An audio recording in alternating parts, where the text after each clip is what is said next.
નમસ્કાર, અમારી યુટ્યુબ ચેનલમાં આપનું હાર્દિક સ્વાગત છે. હવે તમને લોકોને ખબર છે કે તમારે લોકોને નીટ પીજી પછી એમડી છે, એમએસ છે અથવા તો ડિપ્લોમા એડમિશન લેવું હોય તો એમના માટે સ્ટેટમાં પ્રથમ રાઉન્ડ છે એના પરિણામની જાહેરાત થઈ ચૂકી છે. તો આજના વિડીયોમાં શેનો સમાવેશ કરવામાં આવ્યો છે કે તમારા લોકોને જે પ્રથમ રાઉન્ડ છે એની સંપૂર્ણ સમજૂતી આપવામાં આવી છે. તમારે એડમિશન કઈ રીતે કન્ફર્મ કરાવવું, કઈ રીતે તમારે પરિણામ જોવું એની સંપૂર્ણ વિગત છે આ વિડીયોમાં આપવામાં આવી છે. એટલે આ વિડીયોને શરૂથી લઈને અંત સુધી જરૂરથી જોજો. અને નીટ પીજી એડમિશન રિલેટેડ જો તમારે લોકોને અમારા વોટ્સએપ ગ્રુપમાં જોડાવવું હોય તો એની જે લિંક છે નીચે ડિસ્ક્રિપ્શન બોક્સમાં મૂકી દીધી છે, ત્યાં જઈને પણ તમે લોકો જોડાઈ શકો છો.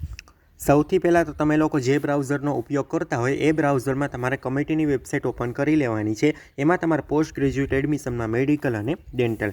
હવે તમે લોકો જોઈ શકો છો કઈ કઈ બાબત આપવામાં આવી છે.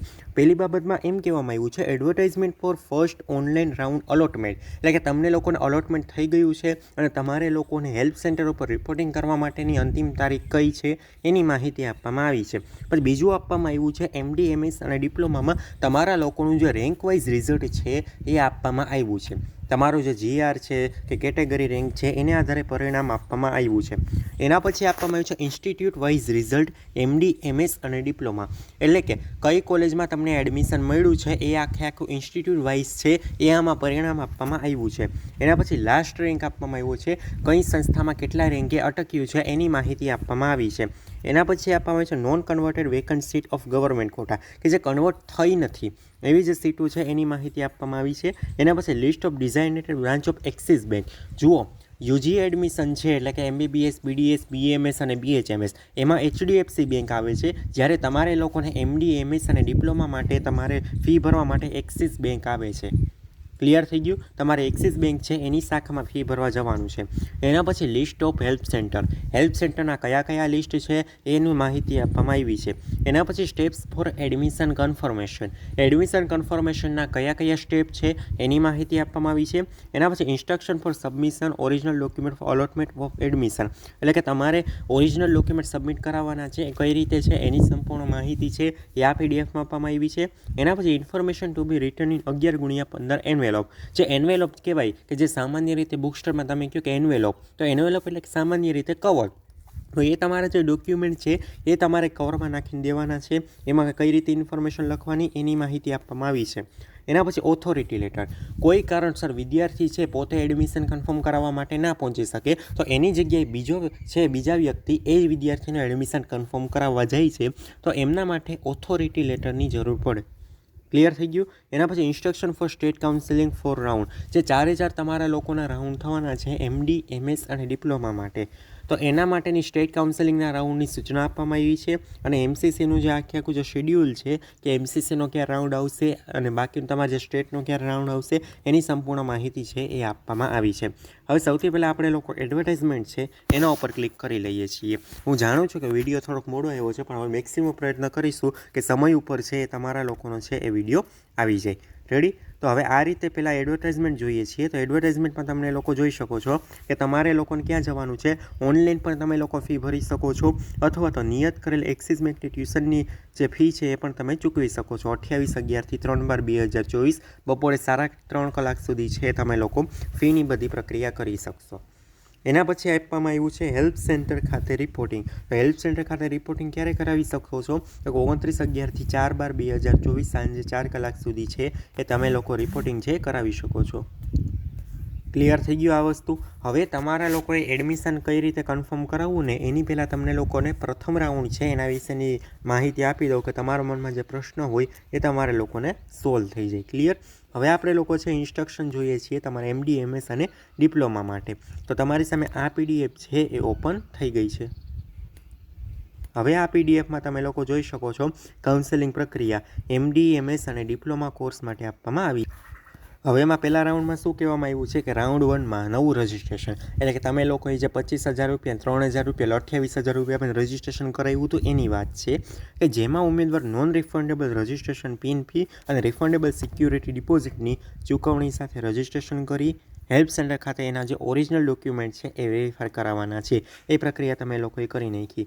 એના પછી પ્રવેશ સમિતિ દ્વારા જણાવવામાં આવે ત્યારે ચોઇસ ફિલિંગ અને ચોઇસ લોકિંગની પ્રક્રિયા કરવાની છે. એ પણ તમે લોકોએ કરી નાખી છે. રાઉન્ડ 1નું સીટ અલોટમેન્ટનું પરિણામ જાહેર કરવામાં આવશે, એટલે એ પણ તમારું જાહેર થઈ ગયું છે. હવે જુઓ, આ વસ્તુ ખાસ ધ્યાનમાં રાખો, 2 મુદ્દા મહત્ત્વના છે. જો ઉમેદવાર અલોટેડ થયેલ સીટ ઉપર પ્રવેશ મેળવવા માંગતા હોય, તમને જેમાં બી કોલેજ મળી છે, એમડીમાં મળી છે, એમએસમાં મળી છે, તો ડિપ્લોમા કોઈ પણ કોલેજ અલોટ થઈ છે, હવે એ કોલેજમાં તમારે એડમિશન લેવું છે, તમારે લોકોએ શું કરવાનું છે, નિયર ટ્યુશન ફી છે, તમારે ટ્યુશન ફી ભરવાની છે અને ઓરિજિનલ ડોક્યુમેન્ટ છે એ હેલ્પ સેન્ટર પર જમા કરાવીને એડમિશન ઓર્ડર લેવાનો રહેશે. ક્લિયર થઈ ગયું? એના પછીનો મુદ્દો સમજો કે રાઉન્ડ 1માં નોન અલોટેડ એટલે કે એ લોકોએ ચોઇસ ફિલિંગ કરી હતી પણ એ લોકોને એડમિશન મળ્યું નથી એવા વિદ્યાર્થીઓ એટલે કે નોન અલોટેડ. એના પછી આપવામાં આવ્યું છે અલોટેડ એટલે કે જે વિદ્યાર્થીઓને એડમિશન મળ્યું છે એવા લોકો. અને નોન રિપોર્ટેડ એટલે કે એ લોકોને એડમિશન મળ્યું છે પણ એ લોકોએ રિપોર્ટિંગ કરાવ્યું નથી, એડમિશન કન્ફર્મ કરાવ્યું નથી તેવા લોકો. અને ત્રીજી કન્ડિશન આપવામાં આવી છે અલોટેડ અને રિપોર્ટેડ એટલે કે એડમિશન મળી ગયું છે અને રિપોર્ટિંગ પણ કરાવી દીધું છે એવા તમામ ઉમેદવારો છે એ જૂના રજિસ્ટ્રેશન સાથે રાઉન્ડ 2માં ભાગ લેવાની તક આપવામાં આવશે.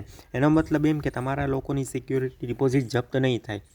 તો મેં આજે પ્રથમ રાઉન્ડમાં એડમિશન મળ્યું છે, હવે તમારું મન થયું કે મારે લેવું નથી, તો તમે લોકો કંઈ પ્રક્રિયા જ નથી કરતા તો પણ તમે લોકો સેકન્ડ રાઉન્ડમાં જઈ શકો છો. ઘણા લોકોએ એડમિશન કન્ફર્મ કરાવી દીધું છે તો એ વ્યક્તિઓ પણ સેકન્ડ રાઉન્ડમાં જઈ શકશે એમનેમ. એને કોઈ બી પ્રકારનું પાછું નવું રજિસ્ટ્રેશનની જરૂર રહેશે નહીં. જે લોકોને એડમિશન મળ્યું જ નથી એ લોકો સેકન્ડ રાઉન્ડમાં જઈ શકશે. ક્લિયર થઈ ગયું? આ ફર્સ્ટ રાઉન્ડ વિશેની ઇન્ફોર્મેશન આપી દીધી. હવે તમને લોકોને એડમિશન મળ્યું છે તો એડમિશન તમારે કઈ રીતે કન્ફર્મ કરાવવું એ સૌથી પહેલાં તમને લોકોને આ વ્હાઇટ બોર્ડ છે એમાં સરળતાથી સમજાવું છું. એમાં સમજાવાઈ ગયા બાદ તમને લોકોને હું પીડીએફમાંથી સમજાવીશ. ક્લિયર થઈ ગયું? તો સૌથી પહેલાં તમારે લોકોએ શું કરવાનું છે તો કે તમારે લોકોએ છે તમારે લોગિન કરવાનું છે, કમિટીની વેબસાઇટ ઓપન કરો. કમિટીની વેબસાઇટ ઓપન થઈ ગયા બાદ તમારે લોકોને લોગિન કરવાનું છે અને લોગિન કર્યા બાદ તમારે લોકોને તમારો જે યુઝર આઈડી છે અને પિન છે એ તમારે લોકોએ શું કરવાનું છે નાખીને તમારે સૌથી પહેલાં બધી વસ્તુ કરવાની છે. એ ખોલશો અને એના પછી તમારે લોકોએ સૌથી પહેલાં શું કરવાનું રહેશે તો કે અપોઇન્ટમેન્ટ છે એ તમારે લોકોએ બુક કરવાની રહેશે કે કઈ કોલેજમાં છે એ તમારે હેલ્પ સેન્ટરમાં તમારે જવું છે. એડમિશન લેવું છે તો તમે લોકો અપોઇન્ટમેન્ટ બુક કરશો એ પછી તમારે લોકોનો ઓપ્શન આવશે કે પ્રિન્ટ ફીસ ચલણ અને પ્રિન્ટ અલોટમેન્ટ લેટર. રેડી? તો પહેલાં તમારે લોકોને અલોટમેન્ટ લેટર લેવાનો છે અને અલોટમેન્ટ લેટરની પ્રિન્ટ કાઢી લેવાની છે અને ફી ચલણની પ્રિન્ટ કાઢી લેવાની છે. અને એ પ્રિન્ટ કાઢીને તમારે લોકોએ જે આપણી જે વેબસાઇટ છે એમાં એક્સિસ બેંકની તમારે લોકોની શાખા આવી છે એ શાખામાં તમારે લોકોએ ફી ભરવા જવાનું છે. ક્લિયર થઈ ગયું? હવે જુઓ, જ્યારે તમે લોગિન કરશો અને અપોઇન્ટમેન્ટ બુક કરીને જ્યારે તમે લોકો ફીનું ચલણ તમે ડાઉનલોડ કરશો ને ત્યારે તમને ઓનલાઈન ઓપ્શન પણ દેખાડશે. તો જો તમારે લોકોને ઓનલાઈન ભરવી હોય તો તમે ઓનલાઈનથી પણ ભરી શકશો અને તમારે લોકોને જો તમે ઓફલાઈન ભરવી હોય તો મેં તમને જે પ્રમાણે કીધું એ પ્રમાણે સૌથી પહેલાં તમારે લોકોને છે એ લોગિન થવાનું છે, એમાં યુઝર આઈડી પિન નાખીને તમારે લોકોએ ઓપન કરી લેવાનું છે. એના પછી તમારે લોકોને સૌથી પહેલાં અપોઇન્ટમેન્ટ બુક કરવાની છે, એના પછી અલોટમેન્ટ લેટર અને ફી ચલણ ડાઉનલોડ કરવાના છે. એ બંને લઈને તમારે એક્સિસ બેંકે જવાનું છે. ત્યાંથી તમને જે ફીની છે એ ફી ભરાઈ ગયા બાદ તમને રિસિપ્ટ ને બધું આપશે અને એ રિસિપ્ટ અને બીજા બધા જે ડોક્યુમેન્ટ છે એ ડોક્યુમેન્ટ તમારે ઓરિજિનલ અને એની બે ઝેરોક્સ લઈને તમારે લોકો હેલ્પ સેન્ટર ખાતે જવાનું રહેશે. ક્લિયર થઈ ગઈ? આ તમારી જે આખી સામાન્ય પ્રોસિજર છે. હવે પીડીએફમાંથી તમને લોકોને કહું. હવે જુઓ, તમારે લોકોને આ રીતનું છે એડમિશન કન્ફર્મ કઈ રીતે કરાવવું એ તમને લોકોને કહી દીધું છે. હવે આમાં જો એમડીએમએસ અને ડિપ્લોમા તમને ખબર છે કે એમડીએસની જે બેઠકો છે એ એમડીએસના બધા રાઉન્ડ પૂરા થઈ ગયા છે એટલે એની ઉપર ચેકો માર્યો છે. હવે તમારે શું કરવાનું છે તો કે ભાઈ સૌથી પહેલાં વેબસાઇટ ખોલો, પછી તમે લોગિન કરો, અલોટમેન્ટની સ્થિતિ તપાસો એટલે કે તમને એડમિશન મળ્યું છે કે નહીં એ તપાસવાનું છે. જો સીટ ફાળવવામાં ન આવી હોય તો આગલા રાઉન્ડની રાહ જુઓ અને ફાળવવામાં આવે તો નીચે પ્રમાણેનું તમારે લોકોએ કરવાનું છે. તો પહેલાં મેં તમને જે પ્રમાણે કીધું એ પ્રમાણે તમારે અલોટમેન્ટ લેટરની પ્રિન્ટ આઉટ લેવી અને હેલ્પ સેન્ટરની અપોઇન્ટમેન્ટ લેવી પડશે. ક્લિયર થઈ ગયું? હવે અપોઇન્ટમેન્ટ લેટર જુઓ, ખાસ કરીને આ વસ્તુ ધ્યાનમાં રાખો. MBBS છે એ તમે લોકોએ ગુજરાત રાજ્યની બહાર કર્યું હોય અથવા ભારત દેશની બહાર કર્યું હોય એમના માટે, ઇન સર્વિસ સ્ટુડન્ટ માટે અને ખાસ કેટેગરીની સ્ટુડન્ટને ફક્ત ને ફક્ત GMRS મેડિકલ કોલેજ ગાંધીનગરની અપોઇન્ટમેન્ટ આપવામાં આવશે. હવે ફી ચલણ છે એ બધા લોકોએ પ્રિન્ટ કરવાનું છે અને તમે ઓનલાઈન પેમેન્ટ પણ કરી શકો છો. ક્લિયર થઈ ગયું? ઓનલાઈન ના કરવું હોય તમારે લોકો અલોટમેન્ટ લેટર અને ફીનું ચલણને એક્સિસ બેંકની જે શાખા છે તેમાં જાઓ, તેમાં તમે રોકડા બી ભરી શકો અને DD દ્વારા પણ તમે લોકો ફી છે એ જમા કરાવી શકો. પછી તમને લોકોને છે એક્સિસ બેંક દ્વારા પૂરી પાડવામાં આવેલ ફીની રસીદ અને સ્ટેમ્પ કરાયેલ તમારા ફીનું ચલણ એ તમારે મેળવવાનું છે અને એ ફીની રસીદ અને ચલણ સાથે તમારે અલોટમેન્ટ લેટરમાં જે ડોક્યુમેન્ટ લખ્યા છે એ ડોક્યુમેન્ટ લઈને તમારે હેલ્પ સેન્ટરે જવાનું છે. ક્લિયર થઈ ગયું. અને તમારે લોકોને છે એ 11x15 ઇંચનું જે એન્વેલોપ એટલે કે એક પ્રકારનું પરબીડિયું કહેવાય કવર, એ કવર તમને ગમે એ બુક સ્ટોરે મળી જશે અને એમાંથી તમારા લોકો એડમિશન છે સંપૂર્ણ કન્ફર્મ કરાવવાનું રહેશે. ક્લિયર થઈ ગયા આ વસ્તુ. પછી એન્વેલપમાં તમારે કઈ વસ્તુ લખવાની છે એ પણ તમે લોકો આમાં જોઈ શકો છો. અને તમારા લોકોનું ઓરિજિનલ ડોક્યુમેન્ટ છે એ તમારું અલોટમેન્ટ લેટરમાં જે લખ્યું છે એ તમારે બધા ઓરિજિનલ ડોક્યુમેન્ટ અને એની સાથે સાથે બે ઝેરોક્સ છે એ તમારે લોકોએ લઈ જવાની છે. ક્લિયર થઈ ગયું. તો આમાં તમને લોકોને બધું છે એ લખ્યું જ છે કયા ડોક્યુમેન્ટ હશે. તો પહેલા ડોક્યુમેન્ટમાં તમને કીધું છે અલોટમેન્ટ લેટર ઓફ જે આપણે કમિટીમાંથી જે તમે ડાઉનલોડ કરશો ને એ તમારે ડોક્યુમેન્ટ લઈ જવાનું છે. હવે ડોક્યુમેન્ટ ઉપર આવે છે. જો જે વ્યક્તિઓને છે ને એ વસ્તુ ધ્યાનમાં રાખો, ડીડી દ્વારા ફી ભરવાની હોય ને આ ડીડી છે આ નામનો બનાવવાનો રહેશે. ક્લિયર થઈ ગયું. પેએબલ એટ ગાંધીનગર એ જ તમારે ફરજિયાત ડીડી બનાવવાનો છે. એમાં એક અક્ષરની પણ ભૂલ ન થવી જોઈએ. ક્લિયર થઈ ગયું. હવે ફી ભરાઈ જાય પછી તમારે કયા ડોક્યુમેન્ટ છે એ તમારે લઈ જવાના છે. તો અલોટમેન્ટ લેટર ઓફ ACPPGMEC એટલે કે આપણે જે ડાઉનલોડ કર્યું ને ટૂંકમાં એ અલોટમેન્ટ લેટર લઈ જવાનો છે. એના પછી ટ્યુશન ફીની જે રિસિપ્ટ છે એ તમારે લોકોએ છે એ લઈ જવાનું છે. ક્લિયર થઈ ગયું. અને ગવર્મેન્ટ મેડિકલ કોલેજ માટે 1,30,800 રૂપિયા છે. જ્યારે તમારે જે સેલ્ફ ફાઇનાન્સ કોલેજ હશે એમાં તમારી 6 મંથની ફી છે એ ભરવાની થશે. અને ડિપ્લોમા કોર્સ માટે 1,20,800 રૂપિયા. ક્લિયર થઈ ગયું. પછી ઓલ યર MBBS માર્કશીટ, તમારા લોકોના બધા યરની જે MBBSની જે માર્કશીટ છે એ તમારે ઓરિજિનલ લઈ જવાની છે. આ ઓરિજિનલ ડોક્યુમેન્ટનું કહું છું. ઓરિજિનલ ડોક્યુમેન્ટ અને સાથે સાથે બે ઝેરોક્સ છે એ તમારા બધા ડોક્યુમેન્ટની સાથે રાખવાની છે. એના પછી ચોથા નંબરમાં એવું છે 12 મંથ ઇન્ટર્નશીપ કમ્પ્લીશન સર્ટિફિકેટ. તમે 12 મહિનાની જે ઇન્ટર્નશીપ કરી છે એ પૂરી કરી છે એમનું સર્ટિફિકેટ લઈ જવાનું છે. એના પછી copy of NEET PG MD MS diploma 2024ની જે માર્કશીટ છે એ તમારે લોકોએ લઈ જવાની છે. પછી જે આપણે જે કીધું ભાઈ તમારે લોકોને જન્મ તારીખનો દાખલો હોય અથવા તો લિવિંગ સર્ટિફિકેટ હોય એ તમે લોકો લઈ જઈ શકો છો. અને provisional registration of state medical જે કાઉન્સેલિંગનું જે ઓલું સર્ટિફિકેટ આવે ને રજિસ્ટ્રેશન, એના માટે જે વ્યક્તિ શું થયા હોય તો કે ઓલ્ડ પાસ જે આવું સ્ટુડન્ટ હોય એમના માટે. ક્લિયર થઈ ગયું. પછી જે પ્રમાણે આપણે જે કહેવાય કે નોન ક્રિમિનલ સર્ટિફિકેટ છે એ તમારા લોકો લઈ જવાનું છે 1/4/2022. પછી OBC કેન્ડિડેટ માટે બાકીની જે કેટેગરી છે એને જાતિનો દાખલો લઈ જવાનો છે. પછી પાસપોર્ટની કોપી, કે જે વ્યક્તિને પાસપોર્ટની કોપી એટલે કે ભાઈ 2 દેશની નાગરિકતા હોય એમના માટે લાગુ પડે છે. એના પછી 12માની માર્કશીટ છે એ તમારા લોકોએ લઈ જવાની છે. For student who have done MBBS outside Gujarat તો પણ તમારે ભેગી રાખવાની છે. ડોમિસાઇલ સર્ટિફિકેટ જે વ્યક્તિ લાગુ પડતું હોય એ વ્યક્તિએ લઈ જવાનું છે. પછી NRI ડોક્યુમેન્ટ માટે છે એ જે આમાં તમે જોઈ શકો છો એ વસ્તુ તમારે લઈ જવાની છે.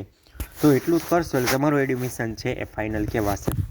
ક્લિયર થઈ ગયું. હવે તમે લોકો ઇન્સ્ટિટ્યૂટ વાઇઝ રિઝલ્ટ જોશો તો તમારી સામે આ રીતનું જે ઓપ્શન છે એ ઓપન થાય છે.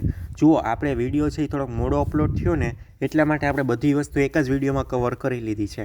હવેના જે આપણે વિડીયોઝ આવશે એમાં આપણે એક વસ્તુ અલગ રીતે ક્લિયર કરશું કે જેથી તમને લોકોને બધી વસ્તુ છે એનો ખ્યાલ આવી જાય.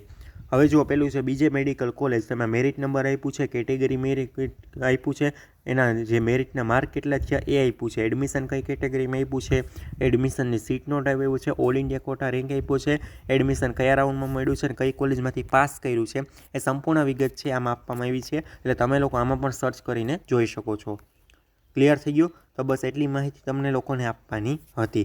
હવે સેકન્ડ રાઉન્ડમાં ક્યારે આવશે, શું છે, એના માટે કઈ બાબતોનું ધ્યાનમાં રાખવું એની સંપૂર્ણ માહિતી છે એ આ ચેનલમાં આપવામાં આવશે. એટલે ચેનલમાં નવા હોય તો ચેનલને ખાસ કરીને લાઇક, શેર અને સબસ્ક્રાઈબ કરવાનું ના ભૂલો.